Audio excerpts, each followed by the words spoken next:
Bonjour à tous, bonjour à toutes, bienvenue pour ce nouveau numéro d'En route pour demain, votre émission sur la mobilité, sur toutes les mobilités, sur BFM Business et Tech & Co. Et c'est une émission un peu spéciale que nous vous proposons aujourd'hui. Nous sommes dans le Var, sur le circuit du Castellet. Ce week-end, c'est le Grand Prix de France et nouvelles technologies, data science, carburant alternatif. Nous allons explorer l'avenir du sport auto. Est-ce que ça va changer dans nos voitures? Allez, les 5 feux rouges s'éteignent et c'est parti pour une émission très spéciale d'En route pour demain.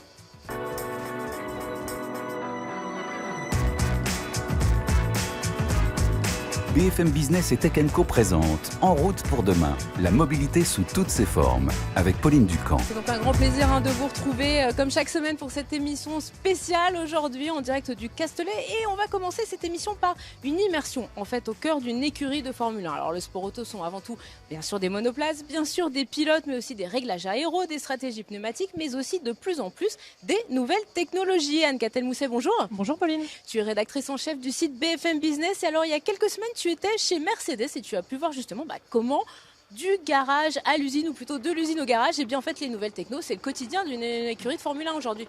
Oui Pauline, j'ai eu la chance de rentrer dans les coulisses de l'écurie Mercedes AMG Petronas, celle qui est championne du monde en titre au classement des constructeurs. Il faut le dire, il faut le rappeler. Voilà, donc c'est vrai qu'ils ont un début là de première moitié même de saison un peu compliqué avec face à Red Bull et Ferrari, mais ils sont invaincus au classement des constructeurs depuis 2014 jusqu'à présent. Et j'ai donc pu pousser les portes de l'une de leurs usines, celle de Brackley. Alors là, on est au cœur de la campagne anglaise, on est à quelques kilomètres du circuit de Silverstone. Et un peu plus loin, il y a Red Bull, il y a McLaren, il y a Alpine aussi qui possède une usine là-bas. Donc on est au cœur de ce qui s'appelle à juste titre la Motorsport Valley, voilà, donc en Angleterre. Et dans l'usine de Brackley que j'ai pu visiter, Mercedes c'est là. Alors ils fabriquent pas les moteurs, ils sont fabriqués un peu plus loin dans une autre usine, mais ils fabriquent tout le reste, le châssis, les ailerons en carbone, les suspensions, les baquets, la direction, le fond plat. Et c'est là que sont assemblés les monospaces. Alors là, on se dit, mais finalement, une usine qui assemble des Formule 1, ça ressemble à quoi ? C'est une fourmilière, il y a 1 millier de personnes qui y travaillent dans les ateliers, dans les bureaux où on design les pièces, dans la soufflerie, les simulateurs de conduite. Et quand on entre dans le bâtiment au rez-de-chaussée, dans les ateliers, on est dans un univers bien sûr industriel. On a des machines-outils, on a des fours à très haute température, mais dans l'ambiance, on est plus dans l'horlogerie suisse que dans un garage. Là, on va chercher vraiment la précision parce que chaque millimètre compte et on est dans un univers extrêmement techno.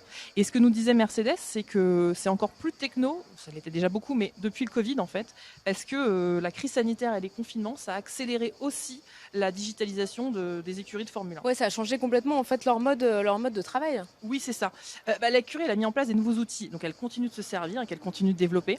Le responsable de l'innovation informatique de Mercedes nous expliquait que quand le gouvernement britannique a décidé de confiner le pays, il y avait avant, ils ne connaissaient pas le télétravail dans cette écurie. Voilà, il y avait une 60aine de personnes qui télétravaillaient et du jour au lendemain, ils se sont retrouvés avec 650 salariés, des techniciens, des ingénieurs en télétravail.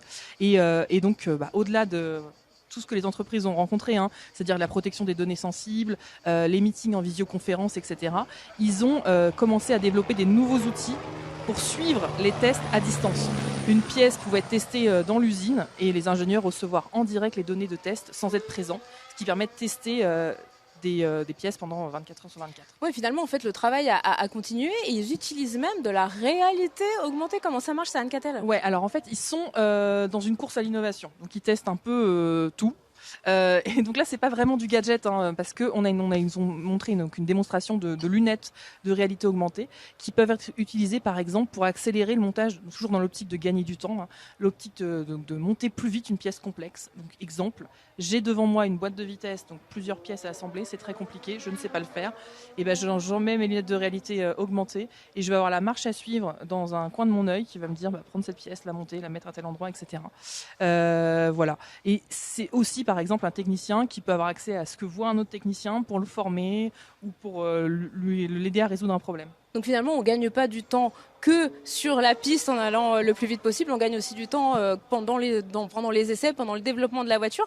Mais ce recherche de gain de performance, je suppose qu'on le retrouve aussi pendant la course. Oui, alors ça commence dès les essais libres. Là, je crois qu'on commence à les entendre. Oui, on entend les voitures qui tournent juste derrière nous. Voilà, donc dès les essais libres du vendredi qui ont juste, qui sont là. Là, en ce moment, il y a des précieuses data qui sont en train de remonter des voitures Mercedes si elles sont lancées, qui remontent là actuellement à Brackley. Les voitures sont bardées de capteurs pendant les essais libres. Alors pendant la course, oui, mais pendant les essais libres où il y a moins de problèmes de poids, elles sont bardées de capteurs. Dans le garage Mercedes que j'ai pu visiter donc juste avant le Grand Prix de Silverstone fin juin. Alors Mercedes, quand ils se déplacent sur un Grand Prix, ils prennent des pièces de rechange, ils prennent des trains de pneus parce qu'une Formule 1 ça use de la gomme, mais ils se déplacent aussi avec des data centers. Alors ça on l'imagine, moi, se balader avec des data centers. En fait, on arrive dans le garage de Mercedes, juste à côté des mécaniciens, il y a des data centers. Voilà. Donc, et c'est dans toutes les écuries, hein. Et c'est assez logique parce que maintenant les écuries, les F1, elles sont capables d'échanger en temps réel et durant tout le week-end des données qui vont être décortiquées et analysées. Et le but, c'est de gagner de la performance. L'écurie va aussi pouvoir comparer ces données qu'elles vont prendre réelles pendant les essais libres ou la course, les analyser et les comparer à celles obtenues sur leur simulateur en usine ou celles obtenues sur des modèles réduits qu'elles peuvent mettre en soufflerie, etc. Le but, bien sûr, c'est d'améliorer la voiture, qu'elle fasse les meilleures performances possibles pendant le week-end du Grand Prix. Et c'est aussi d'améliorer la voiture au fil de la saison. La voiture du début de saison, c'est pas la même que celle de la fin, généralement. Et voilà, du coup, ces données, elles sont aussi très importantes du coup durant la course du dimanche. Et notamment, toutes les écuries en ont une, mais chez Mercedes, j'ai pu visiter ce qu'ils appellent la Race Room. Alors la Race Room, c'est quoi? C'est une War Room, mais version écurie de Formule 1, c'est ça? Alors, celle de Mercedes, elle est à Brackley. Si on doit la décrire, c'est un peu comme la salle où il y a les décollages de fusées chez la NASA, voilà, Ariane Espace. C'est-à-dire que c'est un écran géant. Et puis des personnes très concentrées devant des ordinateurs. Le silence règne. Ouais, c'est ça, le silence règne, tout à fait. Et donc sur les écrans géants, qu'est-ce qu'on a? On a les données de la course qui remontent, le circuit, le classement. Pardon. On a un hélicoptère, on est juste à côté sur le circuit de la piste où il y a les hélicoptères qui passent en ce moment pendant que les monoplaces sont en train de tourner. C'est ça. Donc quand vous regardez le Grand Prix chez vous, vous avez la même chose que ça. Et dans le garage, et vous avez aussi des caméras qui sont dans le garage Mercedes qui vont remonter, et comme ça les gens dans l'usine peuvent voir ce qui se passe dans le garage en temps réel. Et donc dans cette soixantaine de personnes qui sont assises dans cette salle, elles ont aussi chacune des données spécifiques qu'elles doivent surveiller durant toute la course. Et c'est là que les décisions stratégiques vont être prises en fait. C'est-à-dire concrètement, quand est-ce que le pilote doit s'arrêter, Lewis Hamilton ou George Russell doit s'arrêter dans la voie des stands pour changer ses pneus par exemple. Donc ça veut dire qu'en fait finalement toutes les conversations radio sont aussi écoutées. Tout à fait. Alors toutes les conversations radio, parce que ça permet aussi de surveiller les adversaires. Donc on va analyser l'état des pneus des concurrents au fil de la course. On va écouter ce que disent les autres pilotes à leur écurie, et tout ça pour prendre les meilleures décisions stratégiques. Et toutes les conversations radio des pilotes et de l'écurie, elles sont également remontées dans cette salle. Et chaque personne a même un petit boîtier là devant son écran avec des petits boutons qui peuvent enclencher pour appeler en direct les pilotes ou les techniciens présents sur la course. Si je suis dans cette race room, je peux appeler en direct Lewis Hamilton pendant qu'il est en train de conduire. Pauline, ouais. Alors oui, Pauline, techniquement, c'est possible. Chacun a son petit bouton Lewis, qu'il suffit d'enclencher. Et on est en direct, en communication avec le septuple champion du monde pendant sa course. Sympa. Alors voilà, dans la pratique, on nous a expliqué qu'il n'y a pas grand monde qui appuyait sur ce bouton. Oui, ça doit être un bouton très recherché. Voilà. On essaie d'abord de joindre l'équipe technique qui est présente pendant le Grand Prix. On peut appuyer sur le bouton Bono qui nous met en relation avec Peter Bonington, qui est l'ingénieur qui suit Lewis pendant sa course et qui est en relation avec lui. Et voilà. Donc, mais ça permet de remonter et du coup de rapidement donner des informations à l'écurie qui est présente sur place. Et toute cette data, cette surveillance, cet accompagnement du pilote pendant la course, c'est très efficace et ça permet de gagner du temps. Et je vais conclure avec un exemple pour vous montrer. Mercedes nous expliquait que sur une course, Lewis Hamilton, il enclenche la radio, il dit j'ai un problème de puissance de mon moteur. Et en fait, ils nous disent nous on était déjà au courant. Ils avaient déjà eu l'information par les data qu'ils avaient collectées. Ils avaient déjà lancé le processus pour trouver une solution. Et rapidement, du coup, ils ont pu trouver une solution au problème. Ils ont repris à la radio, demandé à Lewis Hamilton de changer le mode sur son moteur et le problème était réglé. Gagner du temps à chaque instant, que ce soit dans la conception de la voiture ou sur la piste. Anne-Cathal Mousset, merci beaucoup pour ce petit tour du propriétaire. Donc on le voit, cette appétence pour les nouvelles technologies au sein des écuries, elle se vit aussi ici au quotidien dans le Var, sur le circuit du Castellet. Il y a un pôle d'excellence de start-up qui sont dédiés à la mobilité. C'est un reportage de Sacha Joanne.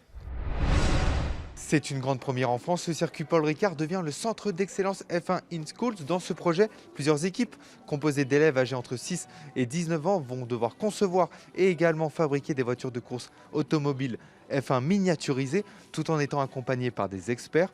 Pour le directeur général du circuit Paul Ricard, le but de ce challenge est de présenter les métiers du sport automobile aux étudiants. Les valeurs de F1 in School, ce sont des valeurs éducatives et en particulier sur le secteur des métiers du STEM. Alors les métiers du STEM, c'est quoi? C'est tous les métiers liés aux sciences, à la technologie, les sciences de l'ingénieur en particulier. Et c'est vrai qu'en matière de sport mécanique, on a besoin énormément de ces ressources humaines-là, de ces métiers-là. Et le programme F1 in School va permettre d'identifier les futurs talents qui seront les ingénieurs des monoplaces de demain. On essaye et on a envie que les jeunes apprennent des choses, mais pas comme à l'école, qu'ils l'apprennent d'une manière ludique et qu'ils prennent le plaisir de la compétition, le plaisir de se surpasser pour gagner une course et si possible remporter les victoires internationales, puisque cette compétition elle est à la fois régionale, nationale, et puis on peut être sélectionné pour une compétition internationale. Les jeunes souhaitant prendre part à l'aventure F1 in Schools pourront se rendre ici, au X-Rem Park du circuit Paul Ricard, tous les mercredis, samedis et dimanches, et également tous les jours de la semaine, durant les vacances scolaires. BFM Business et Tech Co présente En route pour demain, l'invité.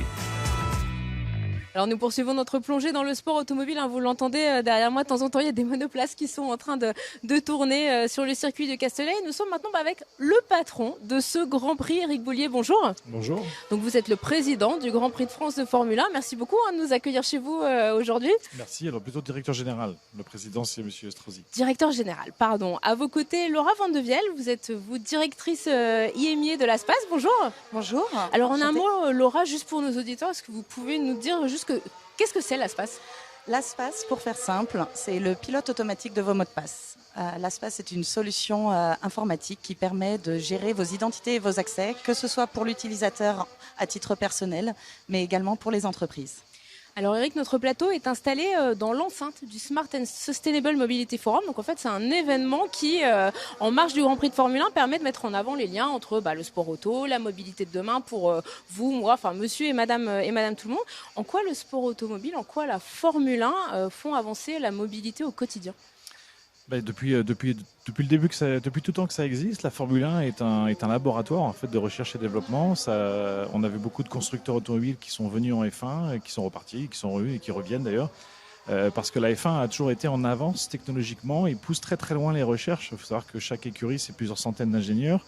Et on a vu arriver par exemple ces moteurs hybrides qu'on entend là effectivement en ce moment, qui sont des petits bijoux de technologie qui vont permettre de faire évoluer la voiture de Monsieur Tout-le-Monde dans les années à venir et encore passer des étapes suivantes dans le futur. Alors on l'a vu avec notre chroniqueuse Laura, avec notre chroniqueuse Anne Cattel, une écurie ça transfère beaucoup de données, il y a des informations qui sont très sensibles, la cybersécurité des écuries c'est un enjeu qui est quand même très très important aujourd'hui. Comment on fait en sorte qu'il n'y ait pas d'espionnage industriel, de récupération de données? Eh ben, c'est justement tout le challenge, parce que comme effectivement Eric vient de l'indiquer, c'est de nombreux utilisateurs, de nombreux techniciens qui peuvent se déplacer aux quatre coins du monde toutes les semaines et qui génèrent un énorme flot d'informations, d'informations confidentielles. Et forcément, ces personnes sont amenées à accéder à des informations confidentielles, que ce soit les analyses de courses, mais également toutes ces personnes travaillent majoritairement à distance, se déplacent. Donc comment s'assurer qu'on puisse faciliter la collaboration, les enjeux stratégiques, mais de s'assurer d'un niveau extrême de sécurité pour limiter l'espionnage industriel, mais aussi les usurpations d'identité qui aujourd'hui est de plus en plus important, notamment la compromission des mots de passe, des accès, de laisser un ordinateur ouvert à utilisation et au vu de tous, qui permet de récupérer et d'accéder à ces informations confidentielles dont on n'a pas envie qu'elles s'échappent. Oui, surtout qu'en fait, en plus, j'ai un smartphone, mais j'ai aussi un smartphone pro, j'ai certainement une tablette, un ordinateur professionnel, ça fait beaucoup.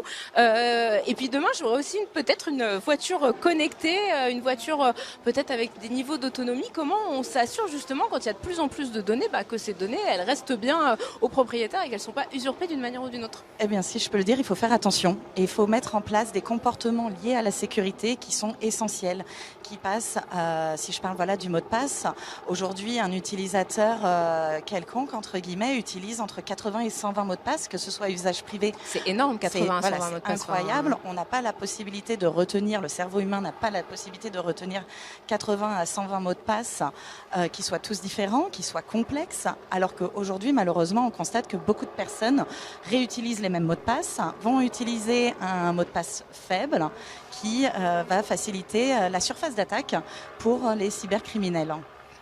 Eric, la cybersécurité, c'est un enjeu aujourd'hui quand on est organisateur de Grand Prix de Formule 1, quand on voit le nombre de données qui sont échangées entre les écuries et leurs usines, qui sont échangées au niveau, même vous, des organisateurs, des pneumaticiens sur un Grand Prix.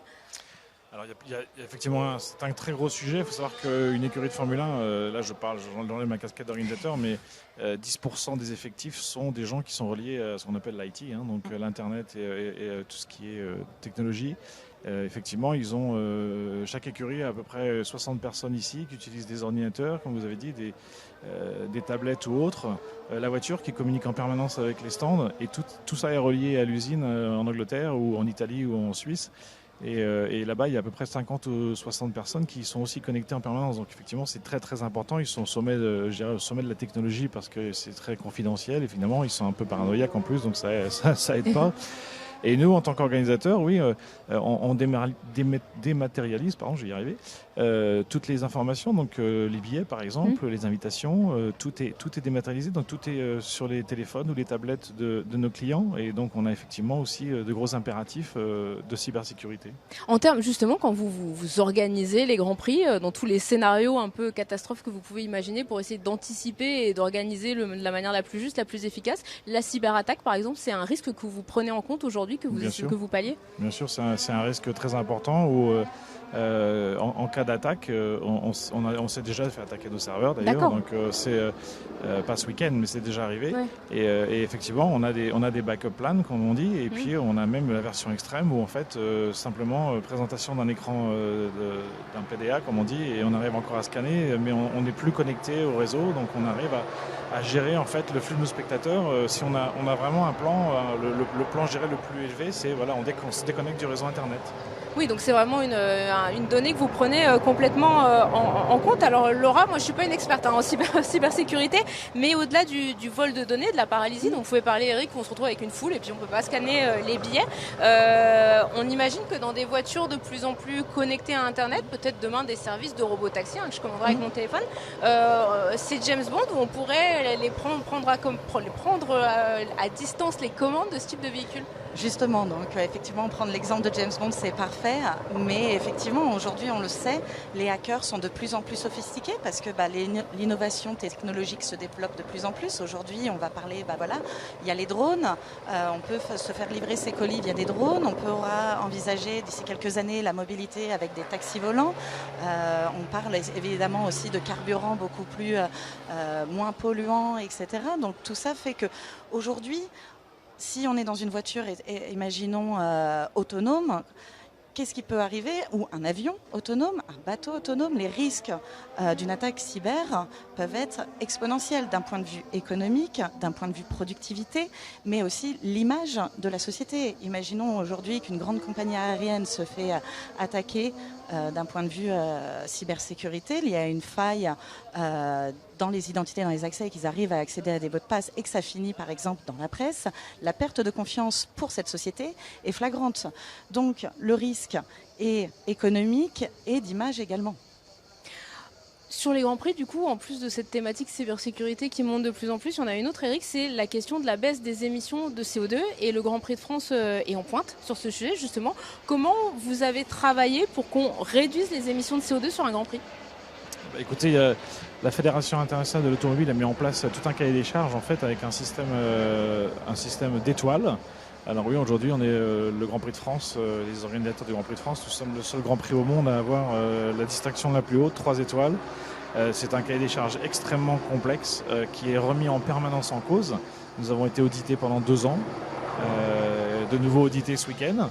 Et donc voilà, sur tous les aspects qui sont l'expérience client, le transport de clients, la logistique, la consommation des clients, et en premier lieu, nous, en tant qu'organisateurs, tout ce qu'on met en place à travers notamment nos marchés publics, on a des clauses très strictes de comment on doit travailler, comment on doit se mobiliser, comment on doit apporter le service et l'expérience en fait à notre clientèle. Vous avez quelques petits exemples concrets là, à nous donner sur justement comment on fait baisser ces émissions concrètement là, ce week-end au Castellet? Ça va du recyclage évidemment, des générateurs hydrogène par exemple. Oui, qui sont juste derrière nous voilà, en fait. Exactement, on a l'utilisation des éco-cups qu'on appelle, donc ce sont des verres en plastique recyclé qui voilà, pour éviter d'avoir à jeter en permanence, donc qu'on peut réutiliser, pardon, je vais y arriver. Voilà, après c'est aussi sur le plan de mobilité par exemple. Donc on a mis en place un plan de mobilité important qui est de aussi limiter l'utilisation des voitures, encourager les transports alternatifs comme le train, Ouais. et encourager le covoiturage qui marche d'ailleurs très fort. Voilà. Justement, vous parlez de covoiturage, de multimodalité finalement, de venir en train, de prendre le bus, etc. On sait que la F1 c'est une grande partie de votre carrière. Vous avez aussi toute une partie de votre carrière qui est une carrière d'entrepreneur. Vous êtes aussi dans Circle qui va faire des petites voitures citadines électriques. C'est deux mondes qui sont quand même très différents. Si on regarde un petit peu plus loin, si on regarde en 2030, on fait un peu de prospective, comment vous voyez la F1 et comment vous imaginez la mobilité à ce moment-là ? C'est une grande question. On est pourrait en débattre, route pour mais demain. dans les grandes lignes, pour répondre à la F1, chaque acteur de la F1 a une obligation aujourd'hui d'être ce qu'ils appellent carbone neutral en anglais, donc d'ici 2030. Donc voilà, ça répond à la question. À partir de 2026, la F1 va introduire de nouvelles motorisations qui vont être encore plus hybrides, mais à base de carburant 100% synthétique, donc plus à base de carburant fossile. Ces carburants synthétiques permettent de réduire l'émission carbone de 95%. Donc il va y avoir un impact et un énorme travail de fait pour rendre, on va dire, les versions hybrides des voitures de Monsieur Tout-le-Monde qu'ils soient vraiment beaucoup moins impactantes, en tout cas sur l'environnement. Et en termes de mobilité, oui, vous parliez de multimodalité, c'est clair que les villes, on le sait aujourd'hui, vont se fermer à tout ce qui va être moteur thermique, Ouais, qu'il bien soit en carburant synthétique ou autre, que l'électrique va prendre le pas, la mobilité partagée. Donc effectivement, c'est pour ça que j'ai fondé Circle, qui va être un élément de la chaîne de modalité entre le vélo et le taxi. Voilà. Quelques petits mots, Circle, du coup, c'est à l'automne, si j'ai bien compris, qu'on pourra découvrir les premiers essais des voitures, c'est ça ? Exactement, c'est l'objectif pour l'instant, et de pouvoir présenter cette solution qui a énormément d'intérêt parce que les opérateurs aujourd'hui nous suivent de très très près, et en fait même depuis plusieurs années, au point que voilà, ils veulent déjà voir les premières voitures. Laura, on en parlait, multimodalité, ça veut dire encore plus d'applis dans mon téléphone, de codes, de mots de passe pour pouvoir me déplacer demain. Justement, si on prend un horizon 2030, la cybersécurité, on en sera où ? Ce sera encore plus de mots de passe ? Ce sera à 350 ? Ça sera encore plus compliqué ? Effectivement, ne serait-ce que depuis 2 ans et forcément, on va dire, l'impact de la pandémie et de ce qui s'est passé. Donc voilà, aujourd'hui, on est de plus en plus dépendant du numérique, du digital, de nouvelles applications. Donc d'ici 2030, nous estimons que déjà, on espère que les utilisateurs seront beaucoup plus au fait des bonnes pratiques en matière de cybersécurité, leur comportement d'utilisation, leur hygiène des mots de passe également, mais aussi de favoriser, de limiter cette friction et ce poids qu'on a d'avoir 120 mots de passe et d'avoir l'évangélisation du passwordless. Donc d'avoir beaucoup moins de mots de passe à gérer, un mot de passe central qui sera ultra sécurisé et qui va favoriser l'identification biométrique qui existe déjà à l'heure actuelle mais qui n'est pas encore suffisamment étendue à l'ensemble des entreprises, à l'ensemble des utilisateurs personnels également. Donc voilà, moins de mots de passe, toujours beaucoup plus d'applications, mais moins de mots de passe, un mot de passe potentiellement unique et la reconnaissance faciale, biométrique, ou un code PIN qu'on reçoit sur son téléphone et qui permet de faciliter et de laisser tranquille notre mémoire à ce niveau-là. Donc on aura peut-être une vie plus simple avec les mots de passe en 2030 si je vous écoute. Merci beaucoup Laura, Laura Van der Vial, directrice marketing EMEA de l'ASPAS. Eric Boulier, du coup directeur général du Grand Prix de France de Formule 1. Merci beaucoup d'avoir été avec nous aujourd'hui. Le Grand Prix de France 2023, on aura une réponse pour quand ? il y aura quelque chose d'acté, signé, avec un bon vieux papier et sans signature électronique. Voilà. Parfait. Bon, en tout cas, merci à tous les deux d'avoir été avec nous aujourd'hui. On va continuer d'explorer le sport automobile et sa dimension laboratoire. On va maintenant parler carburant.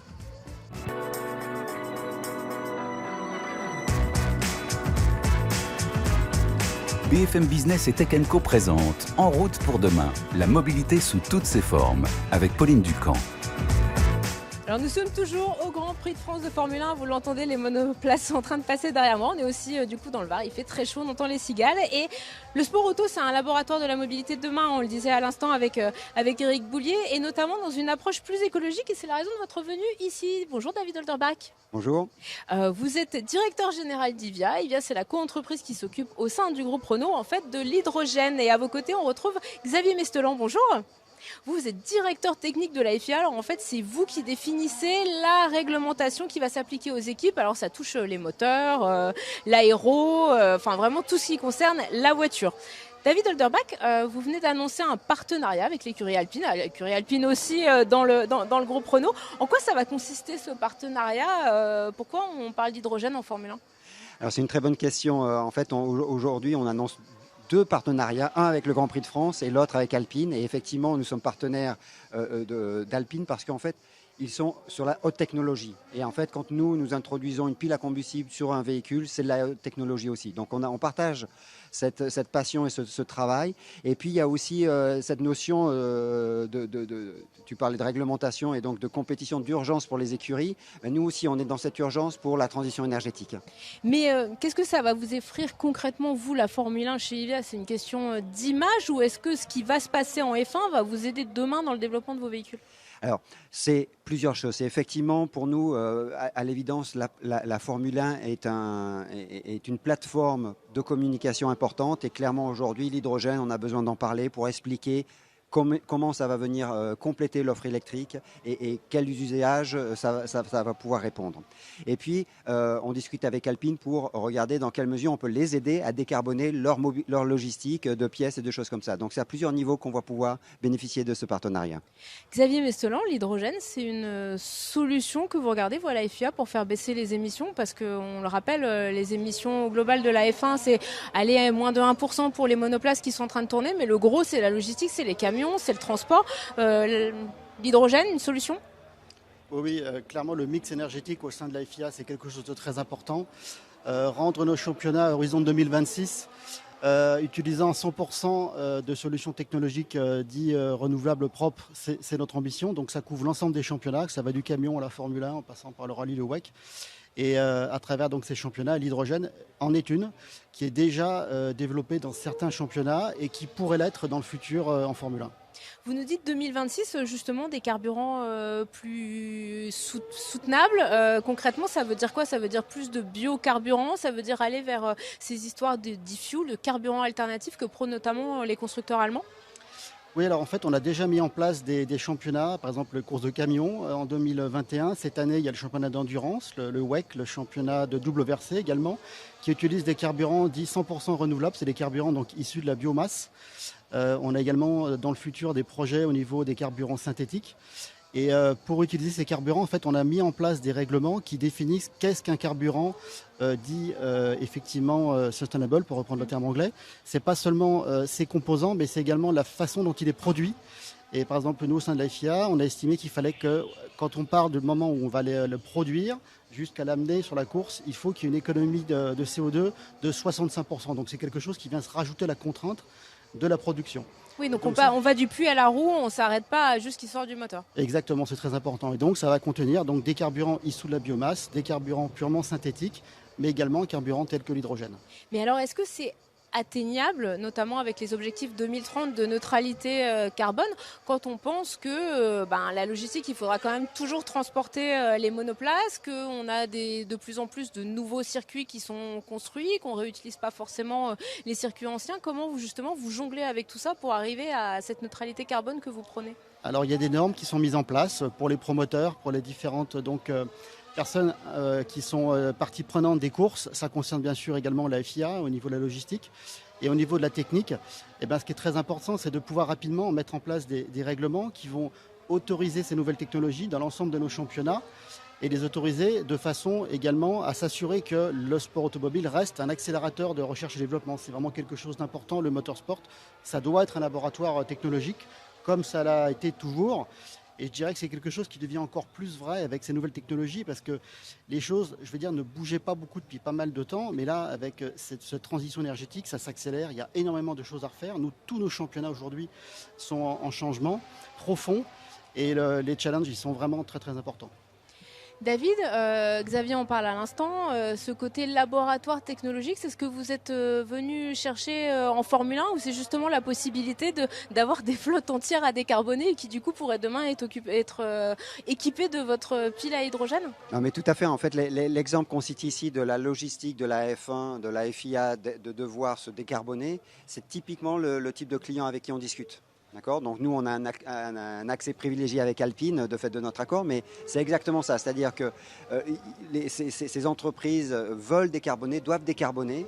Et donc, quelles sont les solutions pour y arriver ? Et donc, pour des trajets, des usages intenses, c'est là que notre offre avec le Renault Master H2Tech, on arrive à répondre à ce besoin. Et à plus long terme, on peut imaginer, parce que c'est vrai que là, on parle de logistique, est-ce qu'on peut imaginer de la voiture de sport? Du coup, on en a, notamment dans le WEC, l'idée de faire des voitures à hydrogène. C'est quelque chose qui peut vous intéresser, ça peut vous servir aussi demain d'avoir peut-être une voiture de sport IVIA à hydrogène pour expérimenter des choses? Alors ça c'est quelque chose pour l'instant on n'a pas encore développé, on n'a pas communiqué sur ce genre de choses, mais bien sûr, tous autant qu'on est, je pense qu'on est tous passionnés par ce genre de sport de haut niveau, donc on le regardera avec beaucoup d'intérêt. On en parlait à l'instant avec Xavier, il y a la question du puits à la roue, l'hydrogène vert. Si demain on doit décarboner une flotte complète de toutes les écuries de F1 qui sont là, on a assez d'hydrogène vert derrière pour y arriver? Non, c'est un vrai point sensible. Et en fait, c'est pour ça que l'Europe et la France ont décidé d'un plan stratégique autour de l'hydrogène, vert en particulier bien sûr, avec plusieurs axes de support. Dans ce cadre, IVIA a été sélectionné et confirmé la semaine passée comme projet d'intérêt important pour l'Europe. Donc c'est pour ça qu'on va y travailler. Et puis pour venir au sujet de l'hydrogène vert, là, très récemment cette semaine, en début de semaine, il a été confirmé en France et en Europe que donc l'électricité d'origine nucléaire était considérée comme verte. Donc à partir du moment en France où je fais de l'hydrogène à partir d'électricité française, on aura l'hydrogène vert. Xavier, vous nous en parliez, ces échéances de calendrier, on a 2025, 2026. Est-ce que vous pouvez nous refaire un petit point d'étape de justement ça va être quoi les grandes échéances en F1 pour faire évoluer les technologies pour aller vers une F1 plus verte? Alors en F1, ce qui est intéressant, c'est de rappeler un petit peu ce qui se passe là depuis 30 ans. À 30 ans, pour faire un Grand Prix, une F1 consommait environ 160 kg de carburant. Aujourd'hui, on est entre 105 et 110 kg. Les futurs règlements de moteurs vont atteindre environ 70 kg donc, de carburant par course, avec l'aide bien sûr de l'hybride qu'on a déjà. Et à partir de 2031-32, on commence à imaginer des solutions telles que l'hydrogène. Rien n'est décidé bien sûr, mais c'est des solutions qui sont aujourd'hui sur la table. Utiliser l'hydrogène, liquide peut-être, gazeux, ça faut en discuter, plutôt orienté sur un moteur thermique pour atteindre les performances souhaitées sur une Formule 1. Et donc ce sont des solutions effectivement ambitieuses qui demandent beaucoup de travail en amont, mais qui sont clairement aujourd'hui sur la table avec une ambition certaine. Et du coup, si on parle de voitures qui restent à moteur thermique, même si elle est à hydrogène, ça veut dire que le championnat, parce qu'on a aujourd'hui la Formula I, qui est un championnat de voitures 100% électriques, mais à batterie, ça restera un championnat d'un côté électrique à batterie, on aura de l'autre côté de l'hydrogène, les deux pourront courir ensemble. Comment vous voyez un peu ce futur-là? C'est un peu trop tôt pour le dire. Aujourd'hui, si on veut une Formule 1 électrique, si je prends le parallèle avec la Formule I, il faudrait entre 10 et 12 batteries de Formule I pour faire une course de Formule 1. Donc, c'est deux mondes différents. La Formule I est aujourd'hui davantage orientée pour les villes, les courses sprint. Et la Formule 1, il y a l'endurance. À chaque série, en fait, il y a une technologie qui est la mieux adaptée. Donc, cet aspect-là, il faut le prendre en compte lorsqu'on développe notre portfolio au travers de tous nos championnats. Il faut adapter en fait l'énergie, la technologie au championnat. Ça, c'est quelque chose qui est important. Mais oui, effectivement, peut-être qu'un jour, la Formule 1, ça fera qu'un. Aujourd'hui, personne ne peut le dire. La cible n'est pas la même aujourd'hui au niveau des promoteurs, au niveau des fans. Ça reste de la course automobile avec des pilotes, mais dans un environnement différent. Donc, il est difficile de savoir de quoi sera fait l'avenir. Mais c'est clair que on va assister à des gros changements. Le fan aujourd'hui aime les moteurs thermiques, un peu de fumée, de poussière, ça c'est vrai, mais il y en a aussi d'autres de plus en plus, et notamment des jeunes, qui veulent que le sport automobile s'oriente vers quelque chose d'un petit peu plus vertueux. Et pour cela, il y a des solutions très intéressantes qui vont rester très spectaculaires.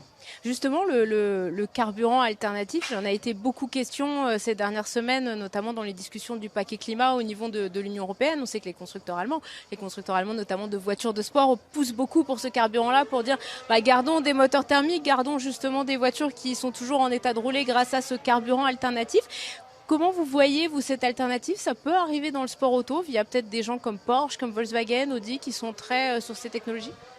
Les technologies sont là, il faut voir, il y a des décisions, en tout cas en Europe, qui ont été prises pour les moteurs thermiques. L'Europe c'est une chose, il faut voir le monde au sens large. Il y a donc l'Indonésie, les pays, l'Afrique, l'Amérique du Sud. Il y a des lois qui sont différentes, donc il faut qu'on trouve des solutions qui vont s'adapter en fait à l'ensemble d'une population. Donc il faut voir le sport auto dans sa globalité, c'est quelque chose de compliqué parce qu'effectivement les attentes ne sont pas toujours les mêmes au même moment. Donc il faut savoir s'adapter, mais effectivement ce type de carburant sera certainement utilisé dans un certain domaine d'application. Encore une fois, il faudra voir quelles sont les quantités qu'on va savoir produire, avec quelle énergie, parce qu'il faut que ça soit quelque chose de propre, entre guillemets, donc ça reste très ouvert encore à ce stade. David, on a tracé finalement un panorama qui nous amène jusqu'en 2030, 2035. Comment vous voyez la mobilité à cet horizon-là? On sera tous en voiture à hydrogène, on sera tous en voiture électrique. Comment on va se déplacer? D'ici à 2035, effectivement, on a une butée en Europe qui est de dire on doit ne plus avoir de véhicules thermiques. Donc effectivement, pour les véhicules passagers, pour moi, il est évident que le véhicule électrique répond à la très grande majorité des cas d'usage. Sur le véhicule utilitaire, en revanche, je pense qu'il y aura une cohabitation entre les deux offres, la batterie et la pile à combustible, puisque encore une fois, l'intérêt de cette solution, c'est un temps de recharge rapide. En quelques minutes, on refait le plein, on peut repartir faire sa tournée. Donc vraiment, c'est une réponse pour les usages intenses parfaite. Il y a un prototype d'Alpine électrique là, qui est garé à quelques dizaines de mètres de nous. D'ici 1 an, 2 ans, un prototype d'Alpine à hydrogène? Écoutez, il faut que je parle à Laurent Rossi, puis on lui posera la question juste après, il sera notre invité. Xavier, pareil, même question pour finir. 2030, 2035, comment vous voyez le sport auto et plus largement, qu'est-ce que ça aura amené dans ma voiture à moi, conductrice de tous les jours? Je crois que ça va de toute façon permettre d'accélérer un petit peu la recherche et le développement, de permettre également d'expliquer aux fans ce qui est faisable, ce qui est bien, pas bien. Aujourd'hui, les véhicules électriques, ça a longtemps été décrié. Maintenant, la majorité voit que c'est quelque chose effectivement qui est viable. On peut faire des courses avec, on peut aller loin en termes d'autonomie. L'hydrogène, ça va un jour arriver, peut-être plus dans les heavy duty, tout ce qui est transport lourd. Mais ce sont également des technologies qu'il faudra montrer comme étant safe au niveau sécurité. C'est des choses. Donc, il y a tout un message en fait que le sport automobile va passer, qui n'est pas uniquement autour de la performance. Donc tout ça va permettre ce changement. Mais le bateau est très lourd, donc très long à faire tourner. Le virage technologique est spectaculaire, même s'il se fait à marche forcée. 2035, c'est demain en fait. C'est demain, mais bon, savoir qu'est-ce qui va être la solution avec un grand L, aujourd'hui personne ne le sait. Moi je crois plus au mix énergétique. Ça va vraiment être des choses qui vont s'adapter suivant le type de région, le type d'activité. Est-ce qu'on revient finalement à une vraie époque pionnière comme au début de l'automobile où il y avait plein de techno et on essayait plein de choses et finalement là on a plein d'ingénieurs, notamment en F1, qui essayent plein de choses, qui tentent plein de choses? On a vraiment l'impression effectivement d'être dans ce monde-là. C'est pas facile parce qu'il ne faut pas faire d'erreurs et les investissements sont très lourds. En ce moment, les constructeurs investissent massivement dans l'électricité, les bornes de recharge, le développement des voitures, des moteurs, etc. On leur parle d'hydrogène. Ils ne peuvent pas tout faire en même temps, quoi. Donc il faut arriver à gérer ça de façon intelligente et nous en sport auto, garder les courses attractives, des batailles de pilotes avant tout. Merci beaucoup à tous les deux d'avoir été avec nous. Xavier Mestelan, directeur technique de la FIA. On vous rend à vos obligations en ce week-end de Grand Prix. David Holderbach, merci beaucoup, directeur général d'IVIA, filiale hydrogène de Renault et de l'hydrogène. On va continuer d'explorer la mobilité de demain. Et cette fois-ci, on va parler d'électrique avec Laurent Rossi, le directeur général d'Alpine. BFM Business et Tech & Co présente En route pour demain, l'invité. Alors nous sommes toujours en direct du Castellet pour cette émission spéciale d'En route pour demain. Alors là, les monoplaces se sont tues et s'il y en a une qu'on regarde ce week-end, c'est la vôtre, Laurent Rossi. Bonjour. Bonjour Pauline. Vous êtes directeur général d'Alpine, c'est donc la marque, les berlinettes de sport. Il y en a quelques-unes qui sont garées pas très très loin, aussi de l'écurie de Formule 1. C'est un peu votre grand prix national. Aujourd'hui, ça doit faire quelque chose de particulier. Oui, absolument. On joue à la maison, donc un peu de pression positive. On a envie de bien faire. Après, une fois en piste, on se comporte comme pour les autres grands prix, mais c'est vrai que l'engouement avant et pendant la course était toujours un peu supérieur. Et alors c'est un week-end très particulier, donc parce que c'est le Grand Prix à domicile, parce que déjà c'est un Grand Prix, mais aussi parce que vous avez présenté un prototype particulier. Vous avez dévoilé la 110 Éternité. Alors il faut que je décolle le E d'éternité puisque c'est un prototype 100% électrique de berlinette. Ce prototype, qu'est-ce qu'il amène en plus dans l'histoire d'Alpine? C'est la future A110? Non, c'est pas la future A110, mais ça préfigure le futur immédiat en tout cas d'Alpine, avec une électrification des 3 prochains modèles à arriver.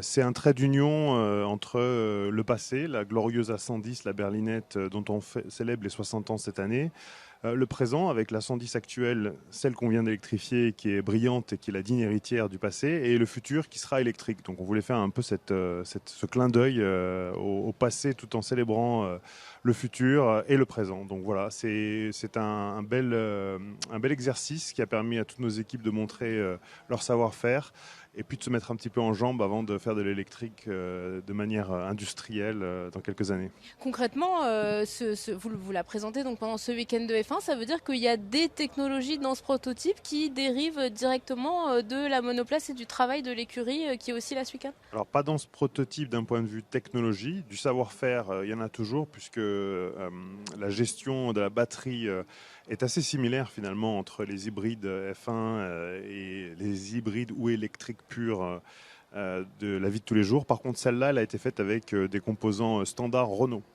ceux du groupe, donc pas encore de F1 là-dedans. Justement, qu'est-ce qu'il y a comme... Alors bien sûr, il y a le moteur électrique, c'est le même que celui de la Mégane E-Tech qu'on connaît bien. Qu'est-ce qu'il y a comme technologie nouvelle qui a justement amené Alpine, en plus de l'intégration qui est déjà un gros boulot sur une voiture d'aussi petite taille et aussi sportive? Alors, pour cette monoplace, pour ce véhicule-là, il n'y a pas de technologie particulière parce qu'on a utilisé son châssis qui est en alu extrudé, qui est un châssis remarquable et qui fait la performance de l'Alpine actuelle. Donc on l'a électrifié. C'est ça qui est un petit peu le tour de force. Et on a fait cohabiter notamment des architectures électroniques, une qui a été développée il y a 10 ans pour un véhicule thermique et une qui a été développée tout récemment pour la Mégane électrique. Avec tous les organes électriques et donc on a marié les deux et ça c'était un exercice ça doit être un gros challenge. C'est un gros challenge qui a été réussi haut la main par les équipes parce que l'Alpine électrique est un peu plus lourde que l'Alpine de route mais a des performances quasi similaires et c'est un premier essai donc il y a beaucoup de potentiel. Justement, le poids, vous le dites à l'instant, la berlinette c'est 1 tonne 120 sur la balance. Celle-ci c'est pratiquement 1 tonne 4. On est un petit peu en dessous. Enfin, sur une voiture de ce poids-là, chaque kilo se ressent et avec les batteries c'est un peu difficile d'en faire l'économie. Comment vous allez travailler justement sur la future berlinette, enfin sa descendante, en 100% électrique pour justement régler cette histoire de poids qui, on le sait, light is right. Donc, Oui, déjà light is right, nous on le pousse jusqu'au bout. Donc on n'a pas besoin nécessairement, quand on prend ce parti pris, d'avoir des batteries volumineuses. Donc l'idée, ça va être justement de réaliser l'amalgame le plus précis possible entre un poids contenu et tout de même des batteries qui permettront d'assurer une autonomie raisonnable, tout en garantissant des perfos de bon aloi. Mais on a des bonnes recettes et notamment, ça passe par le châssis, les liaisons dynamiques, pour lesquelles Renault est bien expérimenté et bien connu. Et une nouvelle technologie de batterie, on peut imaginer un travail sur de la batterie solide, on peut imaginer des choses venues de chez Verkor pour régler ce problème. C'est un peu tôt pour le solide, mais en effet, on va travailler avec notamment certains fournisseurs pour étudier des solutions pour toute notre gamme, pas nécessairement pour la 110. Et répondre à un cahier des charges qui est assez simple pour des Alpines. Les Alpines sont nées de la compétition, faites par des compétiteurs pour des compétiteurs dans l'âme. Donc on gardera toujours ça à l'esprit quand on fera une Alpine, quelle qu'elle soit, et on gardera toujours à l'esprit qu'il faut des véhicules sportifs, plus ou moins sportifs selon le véhicule, mais ils auront cette âme sportive et donc on voudra toujours, dans la recherche des composants, y compris des batteries et des moteurs électriques, garder ça à l'esprit et délivrer ça en première valeur. Vous le dites à l'instant, des voitures faites par des compétiteurs pour des compétiteurs. Justement, qu'est-ce que vous, aujourd'hui, au-delà de l'image bien sûr que vous donne chaque Grand Prix de Formule 1, qu'est-ce que vous retirez de l'expérience de la course que vous injectez dans le travail au quotidien des équipes qui créent la future gamme alpine? Alors, comme je le disais tout à l'heure, il y a déjà énormément de convergence entre les powertrains, hein, les groupes motopropulseurs, puisque tout s'électrifie. Et la gestion de la batterie est au cœur de toutes les questions qu'on se pose. En Formule 1, en endurance, en compétition client, comme sur les routes, c'est délivrer avec une batterie donnée un maximum de couple, c'est-à-dire de l'accélération, tout en assurant une autonomie, une répétabilité des performances et de la tenue de charge finalement, pour que l'ensemble des prestations véhicules, la perfo mais aussi la climatisation et tout ce qui fait la vie à bord n'en souffre pas. Donc ça, l'électrification touche aussi les Formule 1 et demain d'autres compétitions, et on en tire énormément d'enseignements en quelles sont les lois de commande, quelles sont les technologies pour garder les batteries froides et la performance répétable.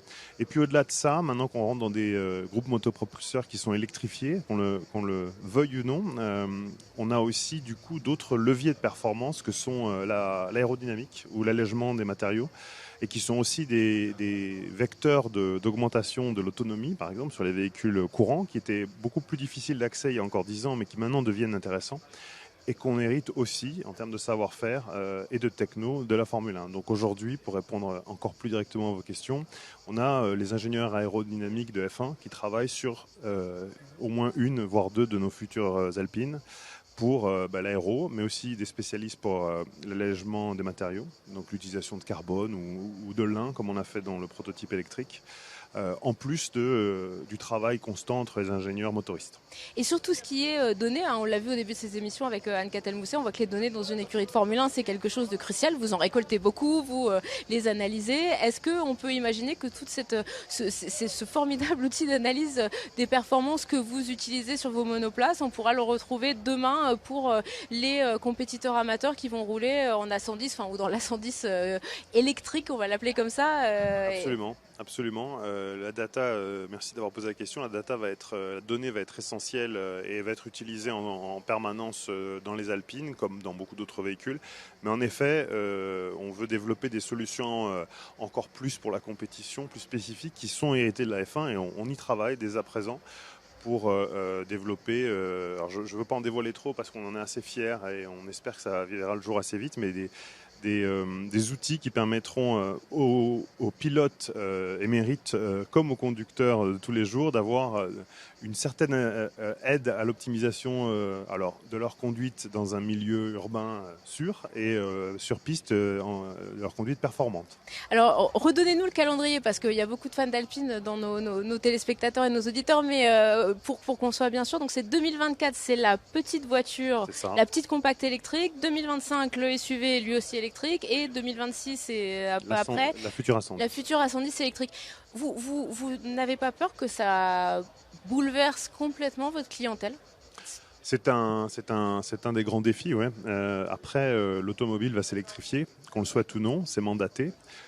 Donc on ne peut pas refuser l'obstacle. Et nous, on pense que dans le créneau qui est le nôtre, on est capable de délivrer toujours de la performance tout en s'électrifiant, parce qu'on a une connaissance du châssis et de la dynamique véhicule, mais aussi une grande connaissance de l'électrique, qui nous permettra de passer cet écueil tout en délivrant toujours des Alpines. C'est aussi pour ça qu'on a voulu créer cette A110 électrifiée, pour le montrer, puis aussi pour se faire la main. Justement, les premiers tours de roue, on a vu qu'il y a quelques journalistes qui ont pu rouler avec elle. Vous avez peut-être vous-même eu la chance de rouler dedans. Quels enseignements vous pouvez tirer de ce prototype? Je vais vous le dire, pas avec mes mots, mais avec ceux de pilotes qui l'ont développé, comme Laurent Urgon, qui a quand même un sacré pédigré et qui court sur des thermiques en GT. Lui-même trouve qu'elle est bluffante. En fait, il a pris plaisir à la mettre au point sur circuit, et le potentiel est énorme parce que on a fait un exercice un peu de style dans un environnement contraint où on n'a pas spécialement optimisé ni les moteurs ni les batteries. On a pris ce qu'il y avait sur étagère dans le groupe pour faire quelque chose de propre.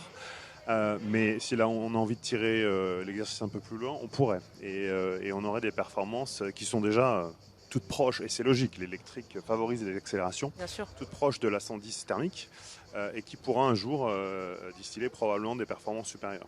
On a posé la question à tous nos invités.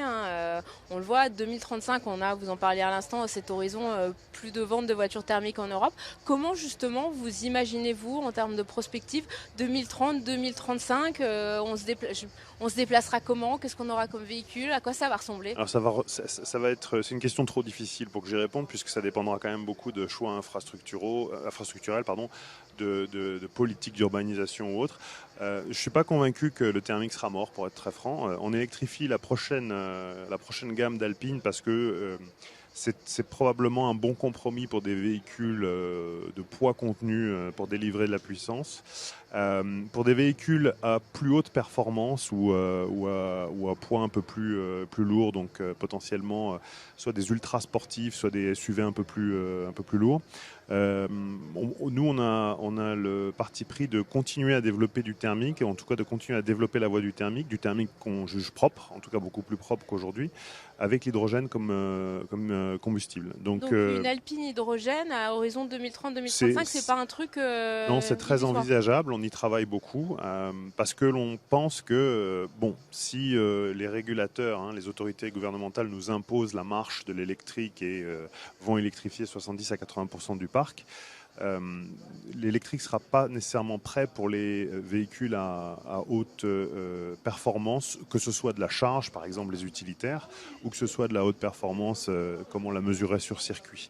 Et on pense qu'il y aura des voies alternatives qui ne sont pas incompatibles d'ailleurs, parce que l'hydrogène la filière hydrogène peut aussi être utile à l'électrique en pile à combustible, et c'est ce qui nous convainc qu'on doit pouvoir explorer toujours du thermique dans la très haute performance.